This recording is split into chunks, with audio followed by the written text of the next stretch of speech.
I thought that if I used the same strategies as Miss Bryant or Miss Heim, that I would be good to go. And if I can be honest, sometimes I thought that I would just have to show up. Like people would always say, like, we need black males in education. And I was in a predominantly black school. And as a black male in education, showing up in a predominantly black school, I was just supposed to, they were supposed to be grateful. Like they were supposed to say thank you.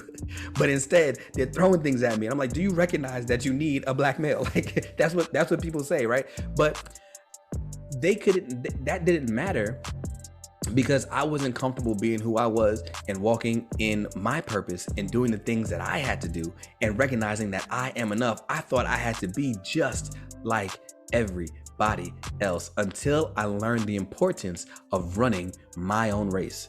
And I'll give it to you in an analogy.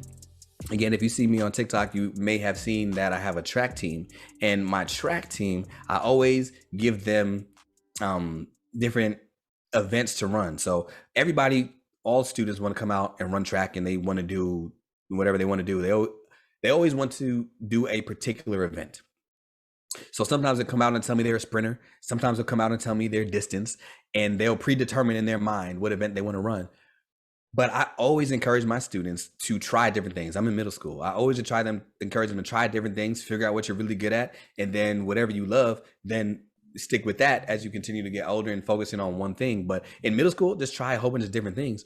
But all the different events have different strategies. Have so many different strategies. In the 100-meter dash, if you're familiar with the 100-meter dash, you may know that that is the shortest event in an outdoor track meet. The 100-meter dash is just 1/4 of the track. It's just that one straightaway. And in the 100-meter dash, the strategy there, like the picture here on the screen, is you have to go all out. Like, you want to start strong, stay strong, and finish in the front. That's what I tell my students. The initial phase is explosion. The explode phase, explode out of the blocks, go straight down that straightaway in the drive phase, big arms, high knees, down, pumping all the way, and run through the finish line. Burst through that finish line is what I tell students. Olympic athletes are doing this, and men are doing it in less than 10 seconds. Women are doing it in less than 11 seconds. You don't have that much time in a 100-meter dash. If you don't have a strong start, you're probably going to lose that race, right? You have to focus. The strategy there is hard and fast everything. That's different than a strategy in the mile.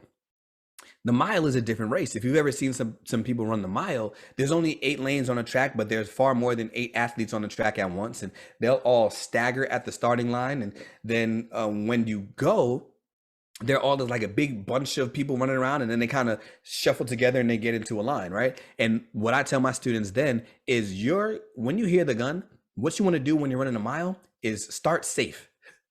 Like, it's easy for somebody to step on you. It's easy for somebody to cleat you with their metal cleats. It's easy for somebody to push you or whatever.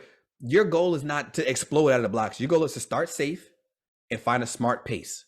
That's what I tell them. Start safe, find a smart pace. Start safe, find a smart pace. Because if you use a pace that is too fast, then you're going to burn out.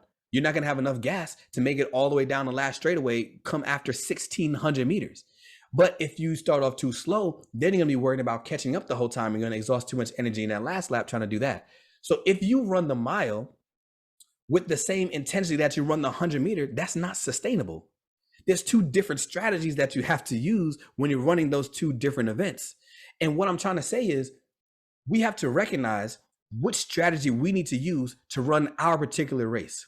Everybody's race is different. And the race that you've been given, the race that you've been called to, the race that you've been given jurisdiction over is the one that you have to focus on the strategy for.